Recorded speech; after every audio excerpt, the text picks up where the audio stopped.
Hey guys, what's up? I'm Brian with Fisher's Off-Road, and today we're going to be talking about something that every single off-roader uses, and that is a pressure washer. Not too long ago, Westinghouse hit me up and asked me to try out one of their pressure washers. Now, I didn't even know Westinghouse had pressure washers, let alone lawn and garden equipment, generators. They got a lot of cool stuff, but the pressure washer was something I was definitely interested in trying out because we use one every single day.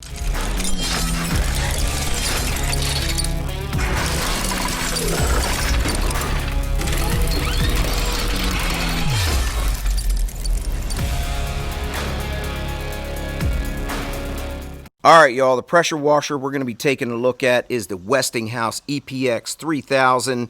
This thing has 2030 PSI and 1.76 gallons per minute. Stands about 16 and a half inches tall, weighs 19 pounds. Doesn't really look like a lot, kind of looks like a mini R2-D2, but I'm here to tell you this little thing gets it. We were pretty impressed with it. We've used it for a couple months now, and the reason I like to use something for a couple months before I just go and do a review on it is because I like to see how well it holds up over long-term use. And with what we're doing, we rent out the Slingshots and we rent out the Polaris Generals here at Fisher's Off-Road Rentals, and we use our pressure washers every single day, so we like to see how things hold up. And if there's something that I don't like, that gives me an opportunity to try it out and see if there was a reason why the manufacturer designed it a certain way. And sometimes I come around and end up liking some of the stuff I didn't like in the very beginning when I first got it out of the box and started using it. So I like to get some time in on these things and not just jump right into a review and give you guys the real deal information, what I like, what I don't like, and how it does in a long-term use. A couple other features that this EPX 3000 has is it's on like 360 swivel wheels, so you can actually move it around. You can pull it with you when you're power washing, which sets this apart from some of the other ones on the market. It comes standard with a 15-foot hose, and it has a 35-foot cord to plug it in, so you got plenty of cord to plug it in. And then also you've got your quick disconnect attachments for your sprayer. You've got a 0, a 15, a 25 degree spray nozzle tip, and then you also have your soap dispenser tip, and it has a really neat space that you can put each tip in, so you aren't having them laying all around and not sure where they're at. Let's hook this bad boy up and see what it can do.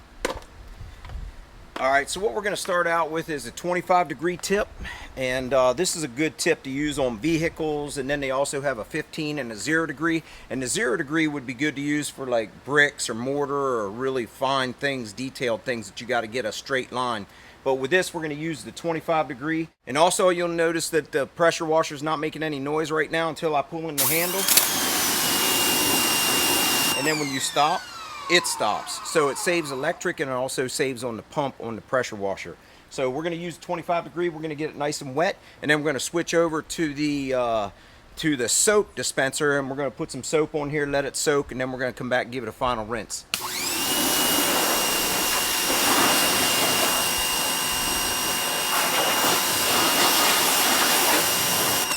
Another thing I noticed about this pressure washer wand is that I can get up in there, in underneath, and get everything that I have a hard time getting with some of my other wands that are really big.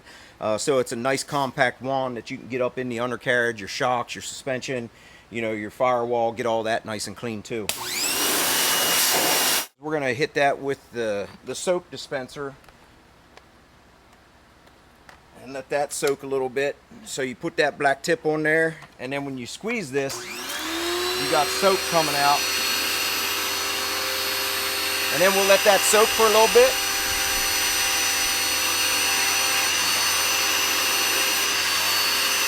Another good thing about this pressure washer is it's not super powerful. A lot of times you'll get some that are so powerful that they'll blow all the stickers and decals right off your machine, or you could even damage the fins in the front of your machine with a radiator if you're pressure washing it too hard. So this has just enough power to get the job done, and the soap feature is really nice, and it's super easy and convenient to fill up. And then all you got to do is, once that's done soaking, is take your soap tip off. You change up your tip to get a little bit more targeted spray. This is a 15 degree. Once you let that soak there for a little bit,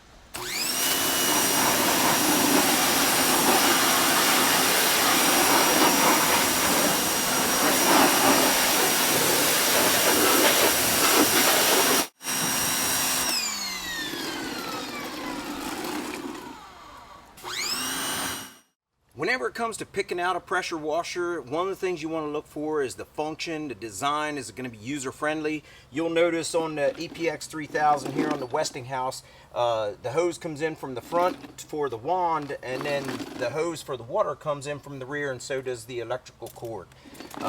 Now with this one right here, we used this one before. Didn't have great luck with it. This is the second one that we're on. The first one kind of took a crap. We took it back. They gave us a new one. But you'll notice it's not as really user-friendly. There's nowhere really to put your cord other than on this handle here where you wind up your hose. And then you also see on the side here, this is where the hose comes in for your water source. The wand is right here, and the hose for the wand comes out up top. So what happens is when you go to use this, if you're all the way down back there on the back side of your side-by-side or vehicle, and you want to go ahead and just give yourself some more hose and just give it a yank, it pulls your pressure washer over, and then you have to go back and stand it up, and you can't really pull this thing, so you have to move it every time you want to get some more hose. Whereas with the EPX 3000, it's got a low center of gravity. It's got these 360 caster wheels, the hose and the electrical cords on the back, and then the hose is on the front going to your wand. So it's a very functional unit. So whoever designed this one has done some power washing in their lifetime, or they at least listened to consumer groups and designed this one. Whoever designed this one probably has never power washed anything in their life, or did not listen to their customers. So there you go, guys. There's a real quick product review on the Westinghouse EPX 3000 electric pressure washer. And I know some people are saying, well, why would I want an electric pressure washer? Well, if you have a really strict HOA and they don't let you run gas-powered pressure washers, you can get this thing, and it doesn't make a lot of noise, doesn't disturb your neighbors. Or if you're just looking for something super lightweight, user-friendly that you can pack up into your truck and trailer and take along on your off-road road trips or camping trips, this is the golden ticket, because all you got to do is pop it out, hook up your water source, plug it in. You don't need to worry about any gas and making a lot of noise. Very small, lightweight, convenient. The best part is it only retails for about $1.99, and you can get it just about everywhere. Amazon, Home Depot, Lowe's, Walmart. So it's super convenient to get a hold of. So I hope that helped you guys out. And if you have one of these, feel free to put it in the comments how you like it, what it's done for you, and how you use it. And if you get one after this review and use it for a while, feel free to come on back and put in the comments how you like it. I'll see you guys. Have a good one.